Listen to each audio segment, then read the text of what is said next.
Narito po at mahuhukay sa ilang mga pangungusap na ito ang pinag-uusapan nating tatlong lihim ng mga taong tumatanggap ng pagpapala. Sabi ng Panginoon, huwag manghuhusga ng kapwa at nang di kayo husgahan. Magpatawad at nang kayo'y mapatawad din. Magbigay at nang kayo'y mabigyan din. At paano po ipinakita at ipinaliwanag kung paano daw tayo bibigyan kung tayo mapagbigay? A good measure, pressed down, shaken together, and running over. Siksik, liglig, umaapaw. Ang ibubuhos daw sa kandungan nung bibigyan. Paano po kandungan? Nung araw po, lalo sa Israel, pag bumibili kayo ng trigo o bumibili kayo ng mga kung ano-anong mga grains, mga butil, may mga madadayang tendero, ang galing ng pulso, na pag nagsasalin sila nung mga butil na ito dun sa sukatan, kumbaga sa salop, ang galing nilang magpasama ng hangin, kaya tuloy maraming mga hangin sa pagitan ng mga trigo, konti lang pala yung laman, mukhang puno na. At mabilis nila yung isasalin sa yung sisidlan, para huwag mo nang mabigyan ng oras na yung trigo na yun ay bumaba. Kasi pag tumagal, bababa yun Malalaman mong may kulang pala sa sukatan. Yun daw ibibigay ng Panginoon, tama ang sukatan, tapos siniksik pa, inuga-uga, para lalo pang bumaba at madagdagan pa uli pag nagkaroon na naman ng espasyo, at umaapaw. At dahil po nung araw, ang tao, lalaki at babae, mahahaba ang mga damit. Pag may binibili kayong mga trigo, wala naman kayong dalang paper bag, wala naman kayong dalang grocery bag, hahawakan nyo ang laylayan ng mahaba nyong damit hanggang makarating sa may gitna ng inyong hita ang laylayan na yon, at para kayo ngayong may malaking-malaking bulsang hawak, doon ibubuhos yung pagpapala. Kaya sabi, it will be poured into your lap. Napakagandang makita na yung binigyan ay hindi nagreklamo, nung sukatin niya sa bahay ay hindi kulang, kundi sobra-sobra pa. At narito po yung 3 secrets of blessed people. At pwede rin nating sabihin ito na 3 steps to blessedness. Unang-una pong daan tungo sa pagpapala ng Diyos, do not judge. Huwag manghuhusga ng kapwa. Tingnan po natin sa dictionary ang ibig sabihin ng to judge. It is to form an opinion or to pass judgment on someone. So makikita po natin na yung palang lumilikha ka ng yung mga iniisip tungkol sa isang tao, yung sinasabi mo na siya ay ganito, siya ay ganon, hindi mo pa naman lubos na nauunawaan, yan ay isang uri ng judgment. Pag may nagsumbong sa iyo tungkol sa isang tao, hindi mo pa naririnig ang panig ng isinumbong, kampi ka na agad doon sa nagsumbong, isang uri ng judgment. May nabalitaan ka, hindi mo naman nalaman kung anong paliwanag ng kabilang partido, bumuo ka na agad ng pasya kung sino ang tama at mali, sino ang masama at mabuti, isang uri na naman ng judgment. Huwag daw manghuhusga. Matthew 7:1-2, ang Panginoong Jesus, sabi niya, do not judge. This is another echo of what was said, or you too will be judged. For in the same way you judge others, you will be judged. And with the measure you use, it will be measured to you. What will happen if we judged? Ano pong mangyayari pag tayo naghatol sa kapwa? Malinaw na malinaw ang sinabi. You too will be judged. Pag ikaw ay humatol, hahatulan ka rin, nino, ng tao at ng Diyos. Di po ba't pag may mga sinasabi sa iyong, dapat malinis ang bahay mo, dapat ganitong ginagawa mo, dapat ganyan ka, sasabihin ng iba, bakit ikaw? Kasi ikay humahatol, hahatulan ka rin. Pero, ang mas masakit doon, hahatulan ka ng Diyos. At yun ang mabigat na hatol. At ano naman po ang problema kung hahatulan tayo ng Diyos? Well, you will be found guilty. Tiyak na pagka Diyos ang naghukom sa atin at tayo'y sinukat, tayo'y kulang. Tayo'y tinimbang, siguradong tayo'y kulang. Sapagkat sabi sa Romans 3:23, for all have sinned and fall short of the glory of God. Lahat ay nagkasala at kinapos sa kaluwalhatian ng Diyos. May exempted ba?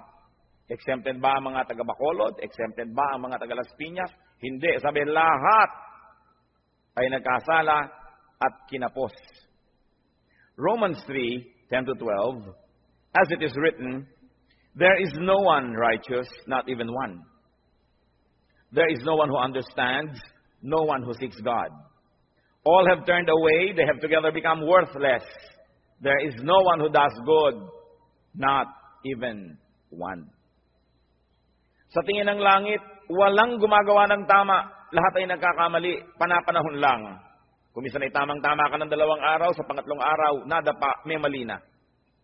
Yun namang iba, hindi na talaga tumabangon sa pagkakadapa, permanente nang nakadapa. Sobra nang nasanay sa pagkakasala. Wala daw nakauunawa. Pero sasabihin natin, hindi po ba may ginagawa kaming tama? Subalit sabi rin sa Bible, ang pinakamagaganda at pinakamalilinis nating gawa ay para lang basahan kung ito ay hahambing sa kalinisan ng Diyos. Kulang at kulang pa rin. Kaya walang maaring magyabang na sasabihin niyang, ako'y tama, so pwede na ako ngayong manghusga ng iba. Ako'y maayos, so pwede ko na ngayong hatulan ng ibang hindi maayos. Sapagkat maaring maayos kayo ngayon, hawak niyo ba ang bukas? Nakatitiyak ba tayo? Napakarami pong naririnig ko nung araw, mga magulang, kung pintasan yung mga anak na dalaga ng kapitbahay, ng mga tagarong kabilang kalye. Pagkatapos, kung lumaon yung mga sarili nilang anak na dalaga ang mga napapariwara, di wala na sila ngayong masabi, dahil nauna na ang paghatol nila doon sa iba, sabi pa naman, kung anong panukot mo sa iba, ganun ka susukatin. Sobra kang mahigpit sa iba, magiging mahigpit din sa iyo ang Diyos. Yan ang problema pag tayo po'y humahatol agad. Genesis 6:5, nung nilikha ng Diyos ang tao at kutakot-takot na kasalanan at mga kasamaan ng ginawa ng tao, the Lord saw how great man's wickedness on the earth had become, and that every inclination of the thoughts of his heart was only evil all the time. Nakita ng Panginoon kung gaano naging kasama ang puso ng tao na wala siyang hinahangad, iniisip, kundi ang gumawa ng kasalanan. What will happen if you did not judge others? Well, you will not be judged. Yun ang blessedness. You will not be judged by people. Kasi hindi ka mapagsasabang, bakit ikaw? Bakit ikaw? Kasi wala ka naman binibitawang mga salita na humahamak sa iba at humahatol sa iba, so bakit kasi silipin? Pero ang mahalaga, God will not judge you. Hindi ko po alam kung naranasan nyo na mga kapatid, mga kaibigan, na talagang may ginawa kayong masama, talagang mali, tapos huling-huli kayo at wala na kayo talagang maikakatuwiran at ang kailangan nyo na lang talaga awa ng kapwa. Ang kailangan nyo na lang talaga maunawaan kayo, patawarin kayo. Kung tayo nalagay na sa ganung mga kalagayan, alam natin kung gaano kahina ang posisyon ng isang taong may kasalanan. Kaya ang inaalok ng Panginoon, patawad. Napakataas ng Diyos at sa kanyang kabutihan, sa ating mga kabiguang siya'y abutin, ay minarapat niyang dumukwang, yumuko at tayo'y abutin. Lumilinis tayo, hindi dahil tayo malinis, kundi dahil tayo'y pinapatawad lamang. Kaya tayo na tumatanggap ng patawad ng Diyos, sino tayo para hindi magpatawad ng iba? Tayo na nangangailangan ng kanyang kabutihan, sino tayo para hindi maging mabuti sa iba? Napaka-importante mga kapatid, you want to be blessed, do not judge. Pero araw-araw, gaano karami ang inyong binibitay? Gaano karami ang ating ipinapasilya elektrika, pinibigyan ng lethal injection? Gaano karami ang sinisira natin ng puri, pinapakulong natin, sinasaktan natin dahil sa ating mga bibig? Hindi nyo pa alam kung bakit nagkagulo yung dalawang tao, may kakampihan na kayo agad. Pag may nakagalit ang inyong anak, ang inyong kapatid, ang kapatid nyo anak at anak, lagi ang mabuti at ang laging masama ibang tao.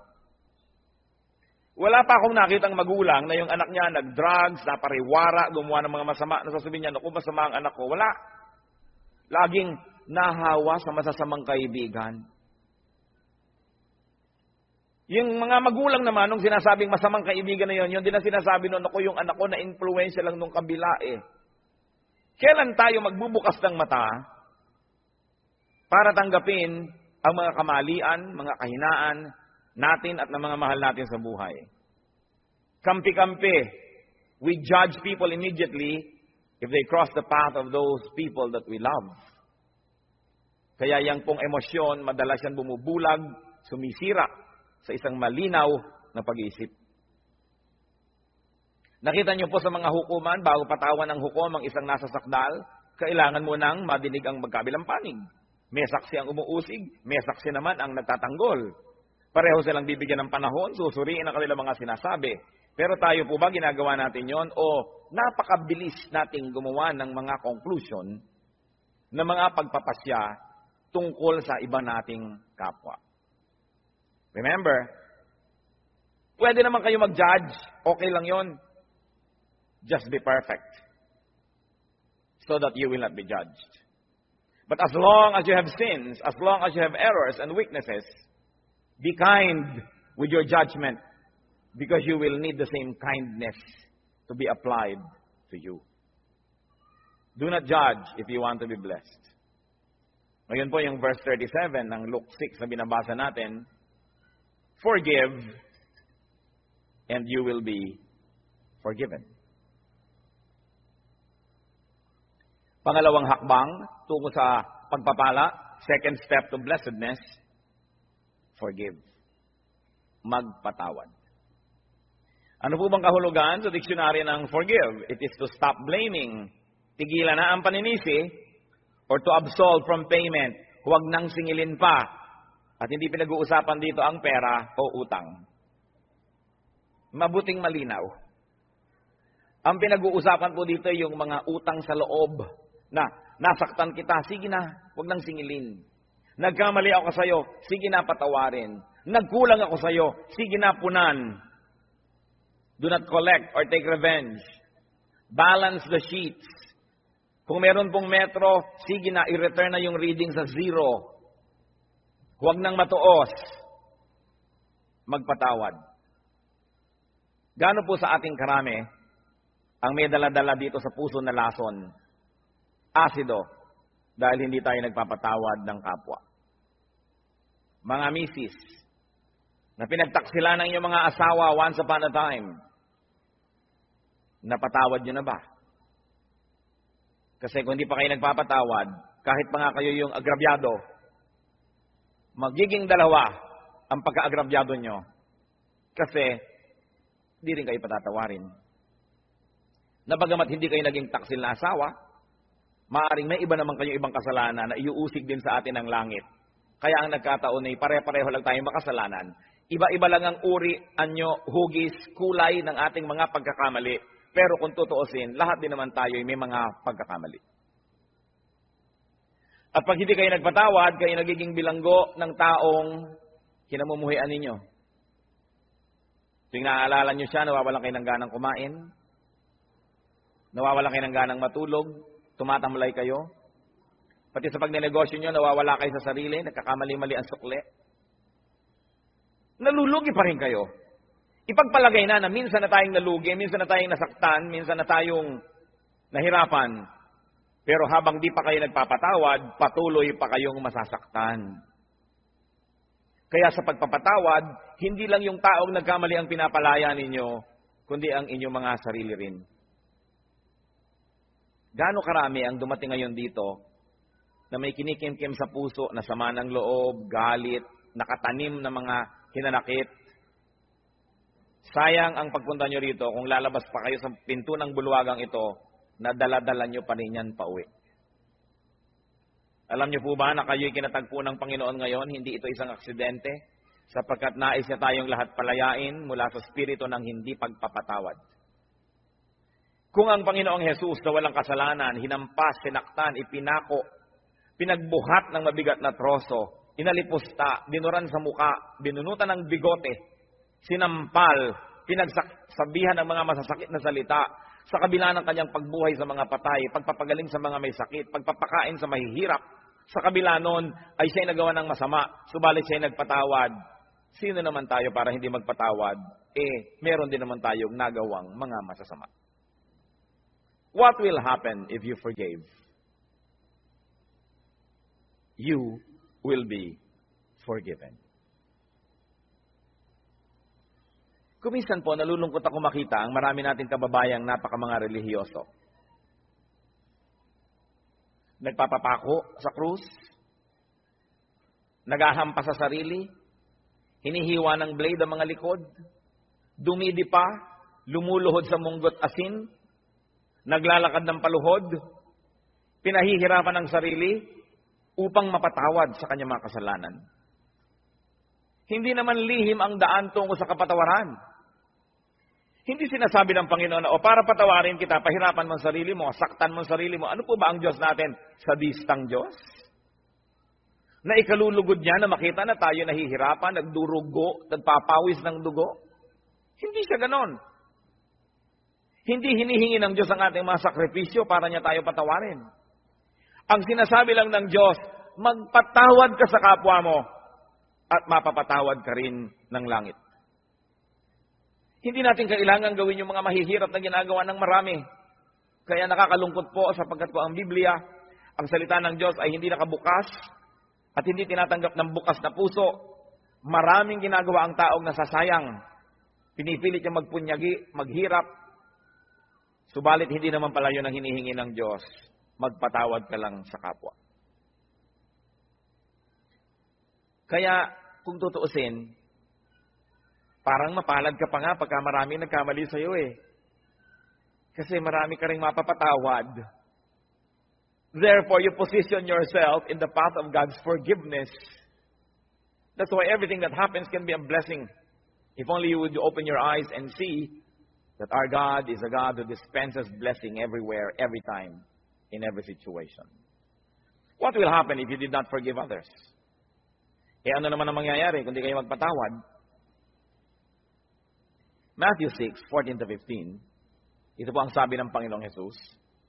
For if you forgive men their sin against you, your heavenly Father will also forgive you. But if you do not forgive men their sins, your Father will not forgive your sins. Yan po yung dasal nating Ama namin. Patawarin mo po kami sa aming mga utang, gaya rin naman ng pagpapatawad namin sa nagkakautang sa amin. Forgive us as we forgive those who trespass against us. Patawarin mo kami, gaya rin naman ng aming pagpapatawad. So ang sinasabi, Lord, kung kami po ay mahilig magbigay ng patawad, edi mahilig din kayong patawarin kami. Kung ayaw po namin magpatawad, huwag nyo rin kaming patawarin. At kung binibigyan po namin ng limitasyon ng aming pagpapatawad, na sinasabi natin, pangatlong beses mo nang ginawa yan, sa susunod, di na kita patatawarin, Lord, ganun din pong gawin niyo sa akin. Pag 3 beses na ako nagkaroon ng isang kasalanan paulit-ulit, sa ika-4, huwag niyo na po akong patawarin. Nauunawa po ba natin ito? Na kung tayo'y hindi nagpapatawad, tayo rin ang nalulugi. Forgiveness is a bridge. Don't burn the bridge over which you too must pass. Kumisa sa kahigpitan natin, ayaw nating may makatawid, sinunog natin ang tulay, pero yun pala, kailangan din nating tumawid, pati tayo nadamay, hindi rin nakatulay. Kailangan ang pagpapatawad. Sasabihin ng iba, Pastor, napakahirap naman po yata yung magpatawad. Agree ako sa inyo. Yes, mahirap. Pero di po ba mas mahirap hindi magpatawad? Naaalala mo pa, sumasakit pa yung dibdib. Lumulungkot ka. Tumataas ang iyong blood pressure. Pagka naaalala mo ang mga gumawa sa'yo ng mali. Mahirap magpatawad, pero mahirap ding hindi magpatawad. Hirap din lang at hirap ang gawin nyo na yung sa panig ng Panginoon, yung inuutos niya magpatawad. At yan po ang dalangin ko ngayon, kung tayo merong daladala sa puso, dapat patawarin. Siguro parang pelikula na pumapasok sa screen ng inyong utak ang mga mukha ng mga taong ito. Patawarin nyo na. Alang-alang kay Kristo. At kung di man lang alang-alang sa Kanya, mga kapatid, alang-alang sa inyong sarili. Sapagkat malinaw ang sinabi ng Panginoon, ang hindi nagpapatawad ay di rin patatawarin ng Ama sa langit. Kailangan ng isang himala para yan mangyari. Kailangan ng hipo ng Espiritong Banal para tayo magkaroon ng pagpapatawad. At yan po ang hihingi natin sa Diyos ngayon. Isang makapangyarihan na hipo niya. Magkaroon ng himala sa ating puso. Magkaroon tayo ng kakayahang magpatawad, bagamat hindi sana yun ang gusto natin. Kuminsan ay ang gusto natin maghiganti. Subalit hindi yan ang paraan ng Diyos. At ang gumaganti, nagagantihan uli, magagantihan, hindi na matapos ang gantihan. So if you do not forgive, you will not be forgiven by people and by God. You will remain guilty. Therefore, you will be judged. And in the end, you will be condemned. Pangalawa pong hakbang, forgive.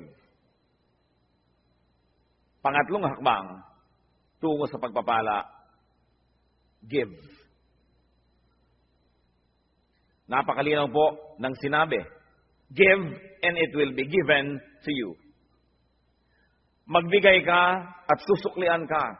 Bibigyan ka rin. At ano po, higit sa ibinigay mo, ang ibibigay sa iyo. Kasi, sukat na tama, sisiksikin, liligligin, aalugin, at umaapaw pa ang ibibigay sa atin. Wala tayong kalugihan. So give to people. Give people your 3 T's. 3 letrang T. Time, talent, treasure. Ibigay natin yan sa tao. Lalo sa mga mahal natin sa buhay. Nagtataka naman ako sa mga tao na nag-aaway-away ang magkakapatid dahil sa kaprasong mana. Natitikis ang mga kamag-anak na may sakit, may pagdurusa, samantalang meron naman pwedeng itulong. Sabi, give. What we do to people is counted as done for and given to Christ. Alam niyo po ba na ang pagbibigay sa tao, lalo yung hindi nakakaganti, hindi makakapagbayad, ay inaari ni Kristong sa kanya ibinigay at kung ganon, siya ang magbabayad. Ano po ba ang tunay na pagbibigay? Yung ang binibigyan mo ay walang kakayahang gumante ng mabuti rin. Kasi kung may kakayahan, binigyan mo lang, baka investment lang yan, puhunan, namumuhunan ka lang. Nagbibigay ka ng maganda dahil may kapangyarihan siyang magsukli sa iyo sa panahon na kailangan mo siguro ang tulong niya. Hindi niyo ba napapansin, pagka mayaman ang may birthday, mahal ang mga regalo? Tapos pagkapwa natin, mahirap ang may birthday, kung ano-ano lang ng mga binalot na kalendaryo. Mga tuwalyang may mga sulat na inchik na good morning, na isang laba mo lang, gapak-gapak na. Kasi mahirap ka eh. Baka hindi ka makapagbigay ng mamahalin sa birthday niya, so ba't kanya bibigyan ng mahal? So hindi nagbibigay ng mumuhunan. Pero kung tayo po ay mga maralita, may nagregalo sa atin ng napakahalagang bagay, alam nilang hindi natin kayang suklian yon. Yun ang tunay na nagbigay. So pati po ang ating mga pagbibigay susuriin natin, tayo ba'y nagpapadama lamang, namumuhunan lamang, o nagbibigay talaga? Sa palagay niyo po ba ay maipagkakaila natin sa Diyos ang tunay na laman ng ating puso? Ang Diyos ang sumusukat, maging na mga iniisip natin na lingid sa ating kapwa-tao. Sabi nga sa Bible po, sa oras ng paghuhukom, sasabihin ng Panginoon, hali kayo mga hinirang, mga pinagpala. Nagugutom ako, pinakain ninyo ako, nagiginaw ako, binigyan niyo ako ng balabal. May sakit ako, dinalaw niyo ako. Nakulong ako, nasa piitan, helpless, powerless. Pinuntahan ninyo ako. Handito ang inyong gantimpala. At sabi ng mga tao, kailan naman po namin nakita na ganun kayo? Diyos naman kayo. Sabi ni Lord, Aba, lahat ng taong tinulungan ninyo, inaari ko na sa akin nyo yung ginawa. May tanong ako sa inyo. May gumawa ng mabuti sa anak nyo. Di ba tinatanaw nyo? Di ba mas natutuwa pa nga tayo na sa birthday ng anak natin may nagregalo kaysa sa sarili nating birthday? Di ba't kung may mga regaluhan sa Pasko, tinitingnan nyo yung anak nyo kung may nag-aabot man lang kahit isa at nasasaktan ang puso nyo na walang nagbibigay sa kanya? Lahat ng tao, likha ng Diyos. Mahal niya ang lahat ng tao. Pag nagbigay ka sa isa niyang minamahal na tao, lalo yung kapuspalad, yung walang pumapansin, hindi kaya niya alam? Hindi kaya niya tinatandaan? At sasabihin niya, balang araw, susuklian ko ang kabutihan mo. Kahit ngayon pa lang, susuklian ko na. Sapagkat mabuti ka dito sa aking mga nilalang. Di ba't pag may sumasakit sa kalooban ng ating mga anak ay tayo unang-unang nasasaktan? So kung may sinasaktan kang tao, sa palagay mo ba hindi mo sinusugatan ang puso ng Diyos? Kung meron kang taong hinuhusgahan, pinag-uusapan, sinichismis, inaagawan ng asawa, inaagawan ng pera, nilalamangan, hindi kaya natin pinalulungkot ang puso ng Diyos. Kaya ang sabi niya sa Matthew 25:45, I tell you the truth, whatever you did not do for one of the least of these, you did not do for me. At yung kabaligtaran naman nun sa verse 40, sabi niya, whatever you did for one of the least of these brothers of mine, you did for me. Kung ano, ang buting di mo ginawa sa kanila, ay sa akin mo ipinagkait at ako ang sisingil sa iyo. At kung ano naman ang buting ibinigay mo sa kanila, ako ang tatanaw ng utang na loob na yon. Ako ang magsusukli. Lalo pangat walang nakapuri sa iyo, walang nakapansin, hindi ka binigyan ng plaque, hindi ka ipinagpagawa ng monumento. Ako ang nakakaalam ng lihim mong kabutihan. At sabi sa Biblia, yung ama na nakakaalam ng mga lihim na gawang kabutihan, ang siyang magbibigay sa atin ng pagpapala. Whatever we give to people, we give to God. And if you give to people, therefore you give to God. Why will you not be blessed? Sasabihin iba, kailangan wise? Bakit ko bibigyan yan? Di ako nawalan. Yung iniipon ko ang nabawas. Gaano kahirap ba sa Diyos na ibalik ang gusto niyang ibalik? Kung gusto ba kayong pagpalain ng Diyos, may makakapigil sa Kanya. At kung ayaw kayong pagpalain ng Diyos, meron bang makakapilit sa Kanya? Kaya mahalaga po, yung kasiyahan ng Diyos ang ating inuuna. So we give to people, any people, the least of people. But we also give to Christ's workers. Whatever is given to Christ's disciples, whatever is given to Christ's workers and servants, is counted as given to Christ. Mark 9:41, sabi ng Lord, I tell you the truth. Anyone who gives you a cup of water in my name, because you belong to Christ, will certainly not lose his reward. Kausap niyo po ang kanyang mga disipulo. Sabi niya, maski isang basong tubig lang ang ibigay sa inyo dahil lingkod ko kayo, hindi malilimutan ng langit yon at mayroon siyang gantimpala. Gusto nating matuwa ang Diyos, maging mapagbigay tayo sa kanyang mga lingkod. Hindi lang sa mga pastor. Kumisan nga yung mga pastor, marami nang natatanggap yan ng mga regalo. Pero yun bang mga singer, Bible study leader, Sunday school teacher, yung janitor, kasama rin yun sa gawain. Yung electrician, yung mga usherette, yung taga-piano, lahat yan ay mga lingkod ng Diyos. Hindi lang ang pastor. Naroon ba naman na darating kayo sa church ay aabutan nyo man lamang ng kalahating kilong longganisa galing sa lokban? Itong pianista. Sa palagay nyo ba, hindi aariin ng Diyos yun, nasa Kanya ibinigay? Lingkod niya yon. Mag-isip-isip tayo mga kapatid, sapagkat maiksi ang buhay. Kakaunti ang mga araw at bilang. Kailangan bawat araw, meron tayong nabibigyan, may nagagawa ng mabuti. Sapagkat ang lahat ng yan ay tinutuos ng langit.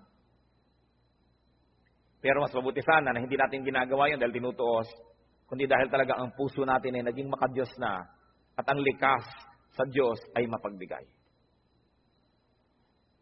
Ganon din naman ang ibinibigay natin sa church, sa gawain ng church, inaari rin yun na ibinibigay kay Kristo.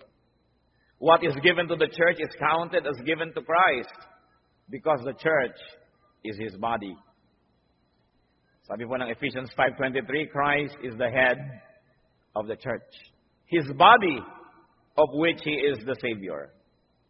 Kung ang iglesia, ang kapatiran ay si Kristo ang ulo at ang lahat ng narito ay bahagi ng kanyang katawan, kung may sinasaktan tayo na tao sa church, meron tayong tinitikis na gawain, may tinatalikuran tayong mga duty, di ang tinitikis natin ay mga bahagi ng katawan ni Kristo.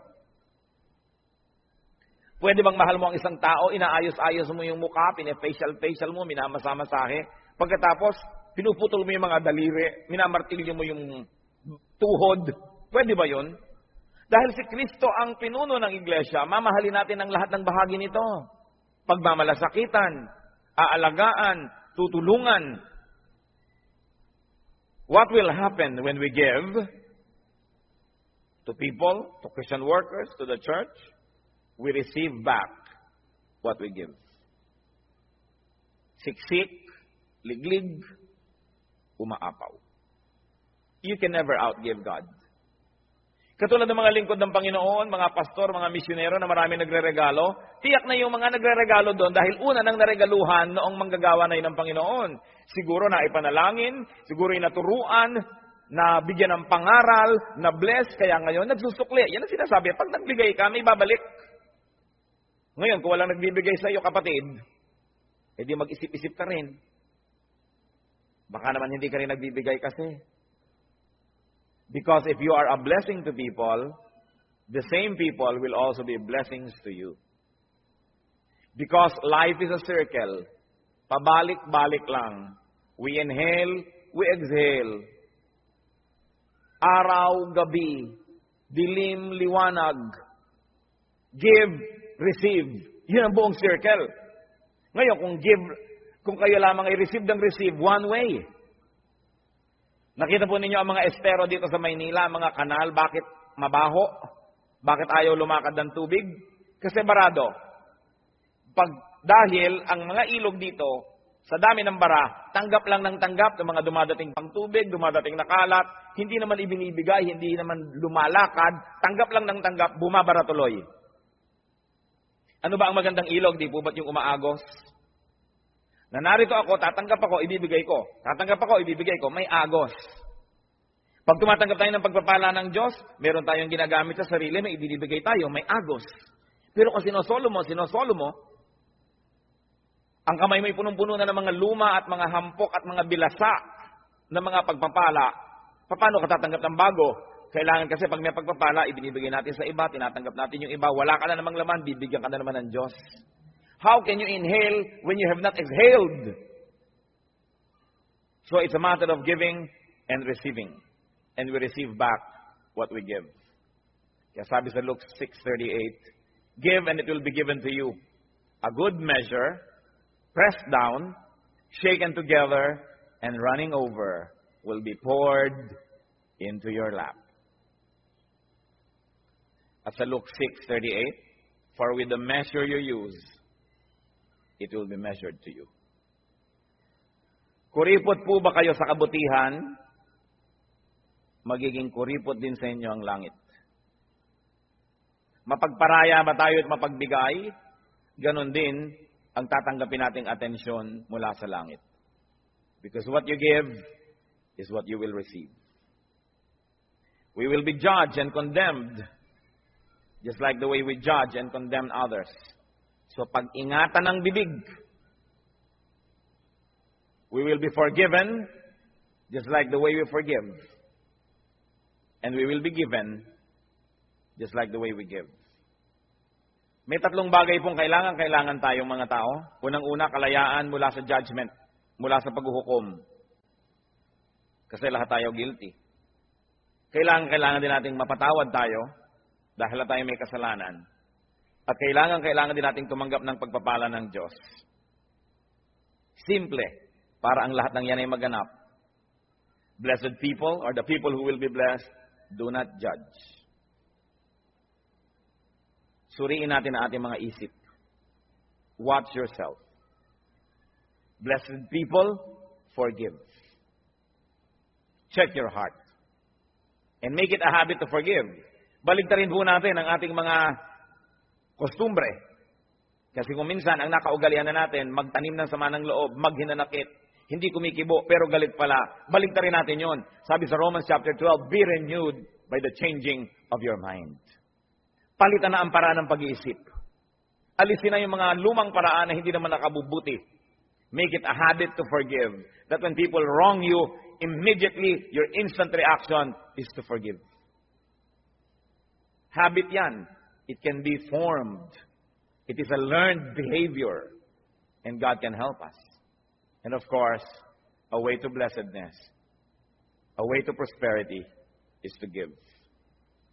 Suriin natin ang ating mga sarili. Hindi naman dapat lihim ang mga bagay na ito. Ibinunyag na ng Panginoon. Nagiging lihim lang sa mga nagbubulag-bulagan at nangagbibingi-bingihan. Panginoong Diyos, suriin niyo po ang puso namin. Turuan mo kami, Lord, na tunay na maging marunong. Karunungan na kumikilalang ang tamang gawin yung ipinagagawa niyo. In the name of Jesus, I rebuke all work of Satan and all deception of the evil one in the hearts of these men and women before the Holy God.